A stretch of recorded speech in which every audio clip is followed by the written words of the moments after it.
গতকাল সকাল থেকে সন্ধ্যা পর্যন্ত বাগানের অনেকগুলো কাজ সেরে ফেলেছি। যেমন 12-14খানা জবা গাছকে রিপোর্টিং করে তার সাথে সাথে এই বিশাল বড় গ্রো ব্যাগটিকে ধূপকাঠি দিয়ে ছিদ্র করে অনেকটা পাতা ভরে মা ব্যাটাতে মিলে উপরে এনেছি এবং ছাদের ওই কর্নার জায়গাটাতে বসিয়েছি।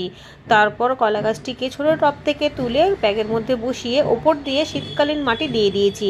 শীতকালীন সবজি তোলার পর ওই মাটির মধ্যেই সবজির খোসা দিয়ে রেখে দিয়েছিলাম প্রায় 20 দিন মতো। তারপর সেই মাটিটাকে রোদ খাইয়ে আপনাদের সাথে সবটাই তো আমি শেয়ার করেছি। সেই মাটিটাকে দিয়েই কলা গাছের ওপরের ভাগটা দিয়ে বসিয়ে দিয়েছি কলা গাছটিকে।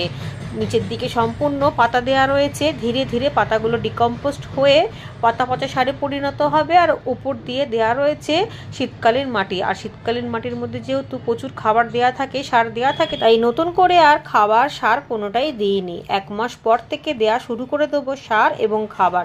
সব শেষে জল দিয়ে দিই।